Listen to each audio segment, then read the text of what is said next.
How's it going, my musical warriors? This is Gunning back at you with another episode of the DadpoolDerby. How you doing this morning? It is a cold one, my lord. I believe we were below 20 this morning. Hello, winter. Anyway, we talked a little bit about just basic dad stuff when the kids are small and establishing you as the boss. I wanted to expand a little bit on that. Discipline, it's always a very hot topic among parents. How much discipline is too much? Should you spank your kids? Should you not spank your kids? My philosophy is very simple. You are the parent and you know your child. And what I mean by that is, like my oldest, she was very hyperactive as a young child, hyper, I mean as in her first grade year. I got a phone call when I was at Quantico. I got a phone call at the unit, and the lady on the phone was like, yeah, this is the school. We can't find your daughter. She had actually decided that it was time for a game of hide and go seek in the school, only she didn't tell anybody that it was a game of hide and go seek in the school. She was actually hid in a janitor's closet. So anyway, what I was getting at was spanking really didn't work with her because she had a very high tolerance for pain. So you would spank her and it would just become like, okay, Dad, well, whatever. We tried a lot of different things because when something is not working, don't keep doing it.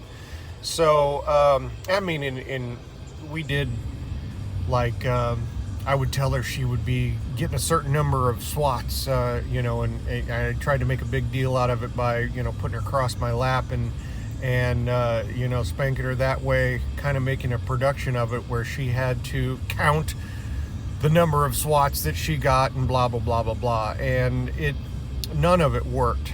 And so once they got, 5 or 6 or so, that was when any kind of spanking would stop anyway, because, you spank an older kid and it's really not a big deal to them. So really for us, it was finding things that was devastating to the child. Like with Alexa, putting her in her room, taking all of her toys out of her room, you name it, we tried it. And there was just a lot of things that didn't really affect her. I mean, she was okay to sit in a completely empty room without anything to do and stare at the walls. And that's, it's a punishment, but if it's not an effective one, it's not going to curb the activity or the action that you want it to curb. And so, being a good Marine, I started PTing or exercising Alexa when she got old enough to start going to school. And that seemed to work really, really well with her. She's not a big fan of exercising. And so that helped to curb things pretty well. But it wasn't until she was about, I would say 12. By this point, she was a completely different kid.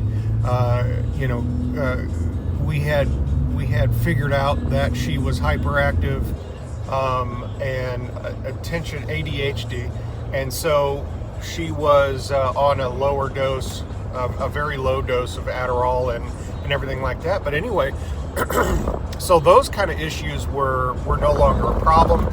She was doing fantastic in school, and so it was little minor things that she would get caught up in. She was really a great big sister.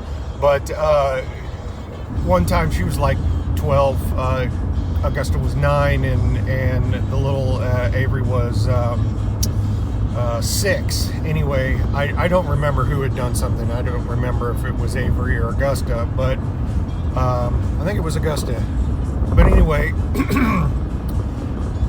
she was taking the side of her sister, knowing full well that her sister had done something wrong, but she was, trying to keep her from getting in trouble with mom and dad. Anyway, she got caught up in it. And so it was the first and only time that all 3 of my kids were being PT'd at the same time for the same crime. But so that was when I discovered through, it was one of those where, I am so disappointed, and that's a very good word, by the way, dads, disappointed, because angry, you don't want them afraid of you. You want them to be, to know that you mean business, but I'm not so sure that a kid should be afraid of their father. Because there are going to be times that you need them to not be afraid of you, and if there's that little bit of stuff, that could be bad. But anyway, it was at this exercise time where we were, all 3 of them were being PT'd for the same infraction, that I discovered each child's hated exercise routine. Augusta did not like side straddle hops, as we call them in the Marine Corps, the jumping jacks. Avery really, really did not like to run in place. And Alexa hated what in the Marine Corps we call hello dollies, leg lifts, scissor kicks, anything that involved her core muscles. She just really, really did not like. And as soon as I discovered each of their Achilles heels, so to speak, that put me at a great advantage. And what I mean by this is, if you know it's something that the child will not like to do, or, Augusta really could not handle being spanked. She hated it. The mere thought of it, you're going to get a spanking, that stopped nearly everything for Augusta. That was devastating for her. And so it was the mere idea. I didn't even have to, really spank her that hard when she was little. It was horrendous. And that curbed the activities or the, whatever it was that we didn't want them to do. Avery was kind of like his older sister. He was really just kind of, lackluster about it. He was more one that he did not like me or Mama being disappointed with him. Emotional to the point where that was our advantage. And again, you have to understand. I say advantage. I say that the kids didn't really like it. There's reasons for this. I mean, there are times as parents, as people, you have to keep your kids under control. And when you have to keep them under control, you have to have ammunition to keep them in control. Keep you in control. Because if they run all over you, and they know that you're not going to, spank them or PT them or whatever, they stop what they're doing. Now, when I was a kid, for me, it was, my mom's look. And so, Mom would stare at me, and I knew that she meant business. She established that when I was very young. And, still to this day, I'm a 50-year-old man, and my mom has that parental authority over me still to this very day. And that seems to be what is lost by many of young parents that I see, is you have to be willing to be the bad guy. The child has to know that what you say goes. Now, with that does come, you you got to be right, and you also have to be prepared, because eventually, hopefully, you're going to have very smart children, and a smart child will learn very quickly that it's a great thing to prove mom and dad wrong. And if you are proven wrong, that's all right, because as a kid grows up, once they get to the 10, 11, 12 range, you being seen as someone that can make mistakes and does make mistakes is okay, because in essence you're showing them through your actions that they don't have to be perfect people. And let's face it, ladies and gentlemen, we're not perfect people. And if we try to make the kids believe that we are, that's where the problems come in. So it's okay to admit that you're wrong, or what you did, something that you did didn't work. And that's all right. But the thing about it is, the reason why you discipline your children is you discipline your children so you don't have to discipline your children. I know that makes it sounds weird, but that's the truth. If you make what happens when they get in trouble so horrible to them, that's how you keep from having to discipline your kids. As they got older, the cell phones and everything were just starting to come into being when we got back from Italy. And Augusta, that cell phone was like air. And so I could stop anything by taking the cell phone. And I was not afraid to do that, and I did it often. Why? Because I paid for it. That was my cell phone that she was getting the opportunity to use. And that's the way we explained it to them. If they had Avery was video games. He loves his video games. Still does. He's 21, still loves his games. But for him, it was, when he got that video game console for Christmas, which, by the way, stayed out in the living room, and that was really a great way to curb how much he played. But he knew, yes, that was his game console, but we held control over it. Just like, the family TV, we had one. My wife and I held counsel over that TV. And yes, you let the kids watch what they want to watch sometimes, but they also have to understand that, parents need to be able to watch the news and different things like that. So that's the biggest difference that I've seen from when I was a kid to what's going on with children nowadays. Is it seems like parents give their kids way too much authority in the household. As kids, man, you didn't cross my mom and dad. Their word was law. Why? Because they were smart enough to let us know that they controlled everything about our life. They controlled the food. They controlled the house. Gonna have to finish this one in here. As I was just saying, is my mom and dad, they were smart enough to let us know that they were the ones that controlled everything. And the thing about it is once that respect, that dominance, I guess, if you will, is established, then you don't have to use it That's the thing that that you're striving for. I mean, yes, we disciplined our kids, but you know, 99% of the time we were out having fun with them.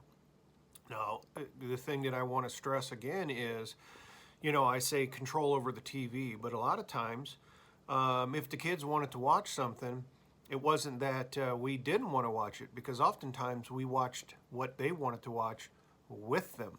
Uh, in our household, there was really no dividing between kids and parents, and we often found ourselves doing what the kids liked to do, and that was because we wanted to spend time with them, you know. But the neat thing about that is when you show a kid that kind of time, that kind of importance, then they also want to do that with you, And there were times that I would go out for a PT session. I would go out to run for 3 miles, and one of my kids would run with me because they wanted to spend a little time with me. And I remember a daddy date my oldest daughter and I had, where we went out for a tandem bike ride. There was one dad's day out. Becky had something going on, and so I took the kids for the whole day, and we hiked up a hill on Camp Pendleton. That was right before I deployed to Iraq, and so we went up Mount Mofo on Camp Pendleton, and there is actually it was like a hour and 15-minute climb, but there's a memorial at the top that Marines have done, and we all carried our own water, the kids carried their own food, all that kind of stuff. And when we got to the top, we had a commanding view over Camp Pendleton, and then when you turn towards the ocean, then you can see the ocean, and it was a neat time. But that was when I told the kids that I knew that I was deploying, and I used going up the hill as a metaphor to how the year that I was going to be gone was going to be, difficult in different ways, and steeper at some points, and we had we had what do you call the MREs, and a good cry. It was just, we involved our kids in decisions, letting them know when we were going to move, and we would research the place that we were going to, and build excitement for them, and give them parts of the move that they were in charge of, and things like that. And it's just, the discipline is a tool to be able to establish that respect, but it's really just to not have to discipline them by establishing the fact that you mean business and that your word is law. And I've got 3 adult children that love to come back to the house, and we laugh and we joke and we have a great time together, and that doesn't happen by accident. It takes a lot of work over a long period of time, and you're going to make lots of mistakes. Lord knows that we did, but just keep on keeping on. And I would like to say, if anybody has any questions or anything like that, specific things that they would like to ask, by all means, just shoot it down in the comments, or you can throw me an email. I'll put that up there so you can see my email. Whatever. I would love to help out as many parents as possible. I don't have all the answers, but we could come up with a solution. That's why you call your mom and dad, is to see if they have any suggestions for helping you raise your kids. But it takes a village to raise a child, and there were often times that my wife and I leaned on other military parents to see what they had done. You know, when I was a Lance Corporal with 3 kids, you know, I could talk to the gunny who had older kids and get some ideas. And you know, oftentimes my wife would talk to the staff wives, because we were all about the same age, because I was an older Marine, to get ideas for you know, raising kids in the military and stuff like that. So don't feel like you have to have all the answers. I may be able to help, I may not, who knows, but the offer is there. So anyway, I'm about to start school, so I have got to sign off of here. Peace out, and love you guys, and take care of you.